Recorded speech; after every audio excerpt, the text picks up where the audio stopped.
I'm Lucy Harmon, 27, an interior designer living in the vibrant heart of Paris. My days are spent weaving beauty into homes, blending soft linens with bold colors to craft spaces that feel like stories. My studio, a sunlit nook overlooking the river, is my sanctuary where I sketch dreams into reality. But my greatest masterpiece isn't a perfectly curated room, it's my family. For 3 years, I've shared my life with Adrien Dubois, a 28-year-old chef whose small but celebrated restaurant in a charming cobblestoned corner of the city draws food lovers from far and wide. His dishes, each one a symphony of flavors, first won my heart over a candlelit dinner he cooked just for me. Together, we have our twin boys, Emile and Louis, who just turned 2, their giggles lighting up our home in ways no chandelier ever could. We were planning a wedding straight out of a fairy tale, set for a quaint chapel nestled in the countryside, surrounded by rolling hills and wildflowers. But the night before we were to say "I do," everything I believed in shattered like a cherished oil painting ripped apart. Adrien and I hadn't planned on starting a family so soon.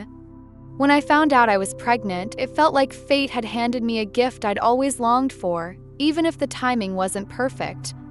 My heart swelled with the thought of motherhood, a dream I'd carried since I was a girl sketching imaginary nurseries. But Adrien's reaction was a cold shock. His warm brown eyes, usually so full of life, darkened with fear. He said he wasn't ready to be a father, his voice tight as he pleaded with me to reconsider. I stood my ground, resolute. I told him I'd raise our babies alone if I had to, that I didn't need his money or his presence. I'd built my career from scratch, clawing my way through Paris's cutthroat design world with nothing but grit and talent. I could handle motherhood the same way. I gave him the choice to walk away, no strings attached. To my surprise, he stayed. And then it seemed he changed. During my pregnancy, Adrien was my rock, brewing herbal teas for my nausea and holding my hand through every ultrasound. When Emile and Louis arrived, their tiny cries filling the hospital room, he stepped up as a father. He'd rock them to sleep, invent silly games to make them laugh, and even whip up homemade baby food that smelled better than my own dinners. 6 months ago, he proposed on a starlit rooftop, his words as tender as the desserts he crafted. I said yes, my heart full, believing we'd moved past our early struggles. We spent months planning our wedding, choosing delicate flowers, tasting cakes, envisioning a day that would seal our love. My parents, who run a small vineyard in the countryside, adored Adrien, charmed by his easy laugh and the way he'd cook elaborate meals for family gatherings. To me, he was everything, a devoted partner, a loving father, my future. But that illusion crumbled the night before our wedding, when a single moment revealed a truth so sharp it cut through every hope I'd held. If you're still listening, we want to sincerely thank you for spending your time with us. Truly means a lot. We'd love to know, where in the world are you watching from? Drop your country in the comments and let's see how far this message has reached. If you haven't subscribed to the channel yet, I highly recommend doing it now so you won't miss any of our upcoming stories. These aren't just ordinary stories, they're filled with meaningful life lessons that can inspire, teach, and stay with you long after the video ends. Hit that subscribe button and join our growing community. Adrien and I hadn't planned to become parents so soon. 27, I was still building my career as an interior designer in Paris, pouring my heart into creating spaces that told stories through color and texture. When I discovered I was pregnant, it felt like the universe had handed me a dream I'd cradled since childhood, a chance to be a mother. My heart swelled with a fierce, unshakable certainty that I wanted these babies, no matter the circumstances. But Adrien, my 28-year-old fiancé and a gifted chef whose cozy restaurant was a local gem, reacted with raw panic. His usually warm hazel eyes widened with fear, and his voice trembled as he insisted he wasn't ready to be a father. "Lucy, we're not there yet," he'd pleaded, pacing our apartment, his hands tugging at his dark hair. "This changes everything." I've always been stubborn, driven by the same determination that got me through late nights sketching designs or pitching to demanding clients. Motherhood was my calling, and I wasn't going to let it slip away. I looked Adrian in the eye and told him I'd keep our babies, with or without him. "You can walk away," I said, my voice steady despite the ache in my chest. "I don't need your money or your help. I'm strong enough to do this alone." I meant it. I'd clawed my way up in a competitive industry, relying on grit and scholarships to pay for college when my parents' vineyard couldn't cover the costs. I could handle this too. Adrian went quiet, his jaw tight, and for a moment I thought he might leave. But he stayed, and I took it as a sign he'd come around. Over the months of my pregnancy, Adrian seemed to transform. He was there for every craving, whipping up late-night snacks in our tiny kitchen, his chef's hands turning my bizarre requests into small miracles. He held my hand during doctor's appointments, his thumb tracing circles on my palm as we watched our twins, Emil and Louis, appear on the ultrasound screen. When they were born, their tiny cries filling the hospital room, Adrian became a father I could rely on. He'd change diapers with a playful grin, sing soft lullabies, and even experiment with homemade baby food that made our boys giggle with delight. I thought the man who'd panicked was gone, replaced by someone who loved our little family as much as I did. 6 months ago, he proposed. We were walking along the river at dusk, the city's iconic towers sparkling in the distance. Adrian dropped to one knee, his voice soft but sure, and held out a sapphire ring that caught the light like a piece of the night sky. "Marry me, Lucy," he said, and I said yes, my heart soaring. I believed our past struggles were behind us, that his initial fear had melted into devotion. We spent months planning our wedding, choosing a small chapel in the countryside where fields of lavender stretched endlessly under the sun. My parents, who run a modest vineyard and had always dreamed of a big family celebration, adored Adrian. His charm, his knack for turning simple ingredients into unforgettable meals, won them over. To me, he was perfect, my partner, the father of my boys, the man I'd build a life with. But the night before our wedding, everything changed. I was in our Paris apartment, surrounded by fabric swatches and half-finished sketches, while Adrian stayed at his parents' sprawling house in the suburbs, a nod to tradition. Through dinner, he called me, his voice warm and honeyed. "I love you, Lucy," he said. "I can't wait to marry you tomorrow." His words, as sweet as the desserts he crafted, brought tears to my eyes. We said our goodnights, and I waited for the call to end, smiling at the thought of seeing him at the altar. But he didn't hang up. Adrian had a habit of fumbling his phone, not pressing the screen hard enough to disconnect. I reached to end the call myself, but then I heard his father's voice, low and pointed. "Are you still feeling the way you did 2 days ago?" he asked. Adrian's reply was a quiet, heavy yes. My breath caught, my hand freezing on the phone. His tone wasn't the warm, confident one I knew, it was distant, almost broken. My heart started to race, a cold dread creeping up my spine.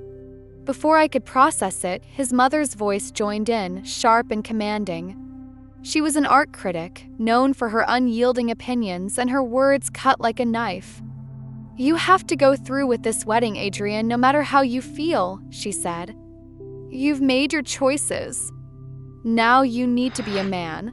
I pressed the phone closer, my pulse hammering in my ears. I knew I shouldn't listen, that eavesdropping was wrong, but something in Adrian's voice held me there. I needed to know what he was hiding. The conversation that followed tore my world apart. Adrian's voice rose, laced with frustration. "You can't force me into this," he snapped. "I'm not ready to get married." I never was. His father's response was icy. "We're not forcing you to love her. But if you don't marry her, don't expect a penny from us. You'll be out of the will." His mother piled on, her tone dripping with judgment. "You already have children out of wedlock. That's bad enough. You need to grow up and take responsibility." Adrian's next words hit me like a physical blow. "No one cares what I want," he said, his voice raw. "Not Lucy, not you. She forced me to be a father when I was terrified, and now you're forcing me to marry her. I'm trapped," he went on, his voice breaking as he admitted he'd never wanted kids, that the idea of fatherhood scared him to death, that this wedding was just a performance to keep his parents' money. I heard a door slam, his footsteps fading, and his parents muttering about his immaturity. My hands shook as I ended the call, the room spinning around me. I sank onto the couch, my engagement ring glinting mockingly in the lamplight. The man I loved, who'd built a life with me, who'd kissed our boys goodnight, didn't want any of it. He'd been lying for months, maybe years, playing the role of devoted partner and father while resenting every moment. The betrayal cut deeper than I could have imagined, leaving me breathless, my dreams of our future in tatters. I couldn't marry him, not now, not ever. But as the shock settled, one truth rose above the pain. I was a mother, and Emil and Louis needed me. Whatever came next, I'd face it for them. Adrian's voice cracked with anger, a sound I'd rarely heard in our 3 years together. "You can't force me into this," he shouted, his words sharp enough to slice through the phone line. "I'm not ready to get married, not now, maybe not ever." My breath caught, my fingers tightening around my phone as I sat frozen in our Paris apartment. His father's response was like ice, chilling me to the core. "We're not making you love her," he said, his tone clipped and unyielding. "But if you don't go through with this wedding, don't expect a single penny from us. You'll be cut out." His mother, an art critic whose judgments could ruin careers, chimed in with her usual sharpness. "You've already got children out of wedlock, Adrian. That's shameful enough. It's time to grow up and take responsibility." What came next broke me. Adrian's voice trembled, raw with resentment. "No one cares what I want," he said. "Not Lucy, not you. She forced me to be a father when I was terrified, and now you're forcing me to marry her just to keep your money. I never wanted kids. The thought of it still scares me to death. This wedding? It's just a performance to save my inheritance."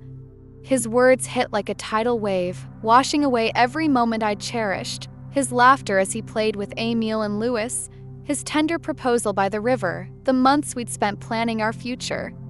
I heard a door slam, his footsteps fading, and his parents' voices muttering about his childish behavior. My hand shook as I ended the call, the silence in my apartment deafening. I sank onto the couch, my engagement ring catching the dim light of a nearby lamp. Felt like a cruel joke now, that sapphire symbolizing a love that didn't exist. The man I'd loved for 3 years, who'd cradled our boys and planned our wedding with me, had been lying. Adrian didn't want our family, he never had. He'd only stayed because his parents, wealthy and controlling, held their fortune over his head.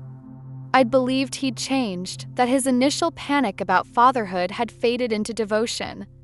But it was all an act, a performance so convincing I'd never seen the truth. My world, so carefully designed like one of my interiors, collapsed into chaos, every piece out of place. Tears stung my eyes, but I couldn't stay still. Emil and Louis, my 2-year-old twins, were sleeping in their nursery, their soft breaths the only anchor keeping me from drowning in grief. I was their mother, and I'd promised to protect them no matter what. I couldn't marry Adrian, not knowing he saw our life as a trap. The thought of standing at the altar, smiling for guests while his resentment simmered beneath the surface, made my skin crawl. I had to leave. Now. Moving quietly, I packed a small bag, diapers, clothes, the boys' favorite stuffed rabbits. In their room, moonlight spilled through the window, illuminating their peaceful faces. Emil clutched his blanket, and Louis's tiny hand rested on his brother's arm. My heart ached as I lifted them from their cribs, careful not to wake them. Side, the Paris streets were hushed, the city's usual vibrancy softened by the late hour. I strapped the boys into their car seats and drove north, toward a small hotel on the Normandy coast I'd once visited for a design project. It was a quiet place, with ivy-covered walls and the soothing sound of waves, far enough to feel like an escape. The hotel I checked in, my voice barely steady as I gave my name. The night clerk, an older man with kind eyes, didn't pry, though my tear-streaked face must have told a story. I settled Emil and Louis into a crib provided by the hotel, their soft snores grounding me. But alone in the dark, I unraveled. I cried until 4 a.m., each sob tearing through me as I replayed Adrian's words. Past year, his gentle kisses, his laughter as he fed the boys, the way he'd planned our wedding with such care, had been a lie. I'd forgiven his fear when I was pregnant, believing he'd grown to love our family.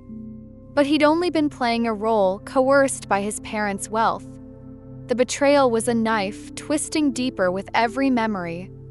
When morning came, the day I was supposed to become Adrian's wife, I stayed in the hotel. The chapel, the flowers, the banquet, all paid for by his parents' money, felt like a distant dream.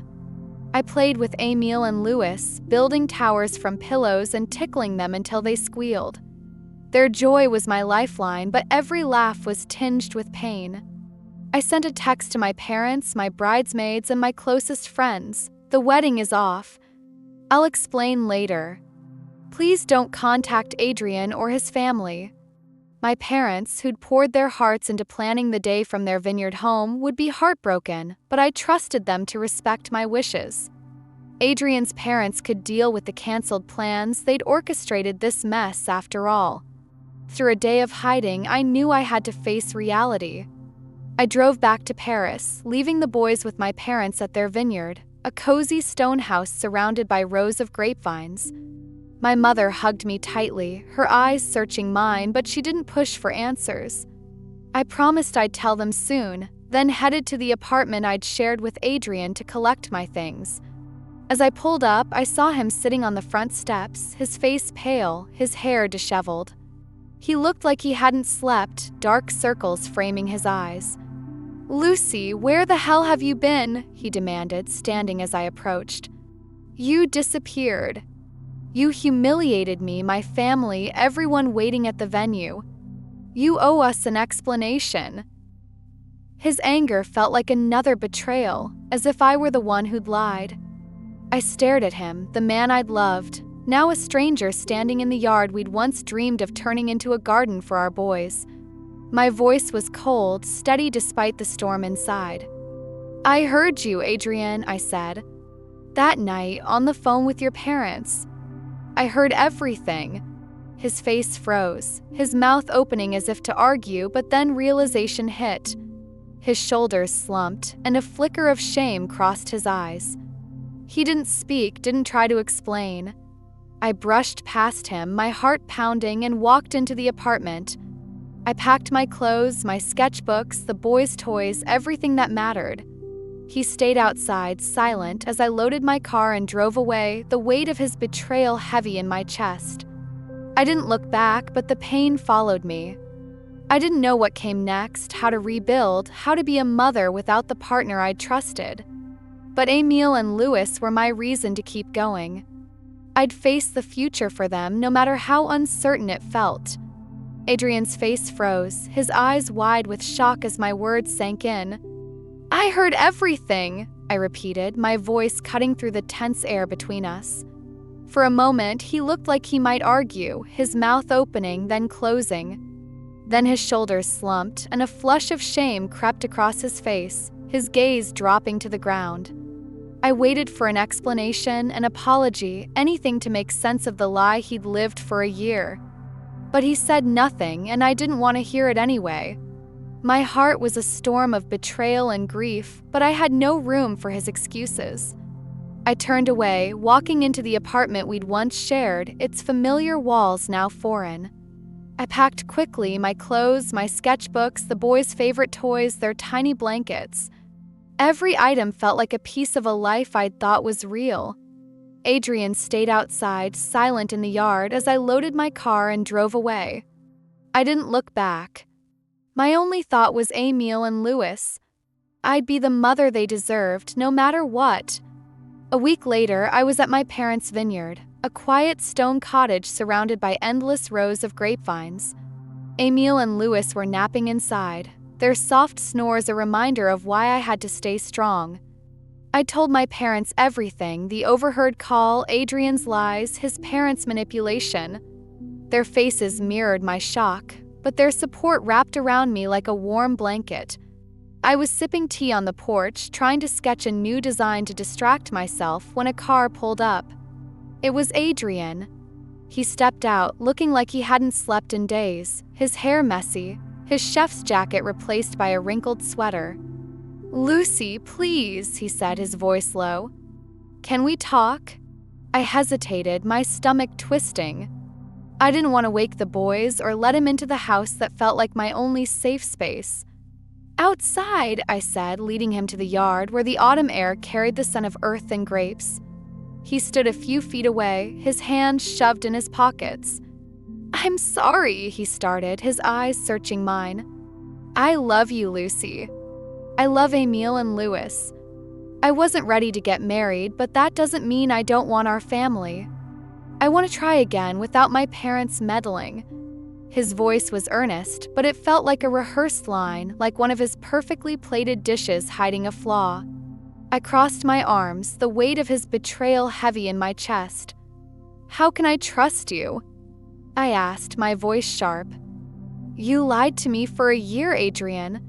You played the perfect father, the perfect fiancé, while resenting me the whole time. Was any of it real?" He flinched, his gaze dropping again, but he didn't answer. That silence was louder than any apology. I told him I'd think about it, but as he drove away, doubt gnawed at me. He'd fooled me before with his charm, his warm smiles. I couldn't let him do it again. Over the next few days, I wrestled with my decision.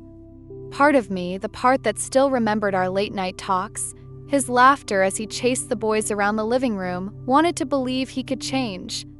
But the stronger part, the mother who'd promised to protect Emil and Louis, knew better. I couldn't build a life with someone whose love was tied to his parents' bank account. I contacted a lawyer, a no-nonsense woman with a sharp mind and a kind smile, who promised to help me secure full custody of my boys. I wanted them safe, free from the shadow of Adrian's family and their manipulative wealth. When I told Adrian my decision, he seemed to accept it at first, his text short but civil. But a week later, he asked to meet at a small cafe in Paris, a place we'd once loved for its quiet corners and strong coffee. I agreed, hoping to settle things calmly. Instead, he was a wreck, his voice loud, his hands gesturing wildly. "You can't do this, Lucy," he said, drawing stares from nearby tables. "You can break up with me, but you can't take my kids away." His words confused me. Just days ago, he'd admitted he wasn't ready for fatherhood. Now he was fighting for custody? I pressed him, my voice low to avoid a scene. "What's changed, Adrian? You didn't want this life. Why now?" He hesitated, then admitted the truth, his face crumpling. "My parents," he said, almost whispering. "They'll cut me off if I don't fight for joint custody. They're calling it family honor." He leaned forward, desperation in his eyes. "If you agree to share custody, I'll split whatever I inherit with you. We can make this work." I stared at him, disgust rising like bile. He wasn't fighting for our boys. He was fighting for his parents' money, still dancing to their tune. I stood, my chair scraping the floor. "You're pathetic," I said, and walked out, blocking his number as I stepped into the bustling Paris street. I didn't look back. That moment sealed it. I was done with Adrian. I moved with Emil and Louis to a small apartment near my parents' vineyard, a cozy space with big windows and just enough room for us. It wasn't the sleek Paris loft I'd shared with Adrian, but it was ours, filled with the boys' laughter and my sketches pinned to the walls. My parents helped with childcare, their love a lifeline as I balanced motherhood and my design work. I hired a nanny, a cheerful young woman who adored the boys so I could keep taking on clients. Emil and Louis were my focus now, their bright eyes and endless energy pushing me forward. I'd paint their room with stars, take them to the vineyard to chase butterflies, and build a life where they'd never doubt my love. Adrian's betrayal still stung, but I refused to let it define me. I was a mother, a designer, a woman who'd survived a broken heart and come out stronger. My boys deserved a future free from lies, and I'd give them that one day at a time. Months after that final confrontation in the cafe, life took an unexpected turn. Adrian reached out one last time, his message brief but heavy with something new: resignation. He'd signed away his parental rights to Emil and Louis. I don't know what shifted. Maybe he finally found the courage to stand up to his parents, those towering figures who'd controlled him with their wealth. Or maybe they gave up, realizing I'd never bend to their demands. Either way, it was done. He sent a final apology, his words tinged with regret, and offered financial compensation, a sum to make things right. I stared at the message, my thumb hovering over the screen. Part of me wanted to lash out, to tell him his money couldn't erase the lies. But I was tired of anger. I replied simply, "No, thank you. Please don't contact me again." Then I blocked him, closing the door on a chapter one never wanted to reopen. Now, I'm settled in our small apartment near my parents' vineyard, a cozy space filled with sunlight and the boys' laughter. Emil and Louis, now 2.5, chase each other through the living room, their tiny feet pattering on the hardwood I painted myself. My parents stop by often, bringing homemade jam and stories from the vineyard, their support a steady anchor. I've hired a nanny to help while I work on my interior design projects, sketching late into the night after the boys are asleep. This life isn't what I imagined when I said yes to Adrian's proposal, but it's ours, built on truth and love. My focus is clear, giving Emil and Louis a childhood full of joy where they'll never doubt their worth or my devotion. The pain of Adrian's betrayal lingers, but it's fading like a bruise that no longer aches. I'm stronger now, a mother who knows she can face anything for her children. Looking back, this journey taught me lessons I'll carry forever. First, trust your instincts, they're your compass when the world feels unsteady. I ignored mine when Adrian seemed to change, and it cost me. Second, love shouldn't come with strings attached. Adrian's devotion was tied to his parents' money, not his heart, and that wasn't love at all. Third, your strength is enough. I doubted myself when I chose to keep my boys, but I've proven I can build a life for us alone. Fourth, protect your peace. Walking away from Adrian's lies was hard, but it gave me clarity and freedom. Finally, your children deserve your best self. Emil and Louis are my reason to rise above heartbreak, to show them what resilience looks like. I'm sharing this story because maybe it resonates with you, maybe you've faced betrayal or had to rebuild from scratch. If my journey touches your heart, I'd love for you to like this video, share it with someone who might need it, and subscribe to my channel. Your support means the world as I keep telling stories of strength and hope, not just for me, but for anyone finding their way through the dark. For now, I'm focused on being the best mother I can be, painting our future with the bright colors of love and possibility, leaving the past where it belongs behind me.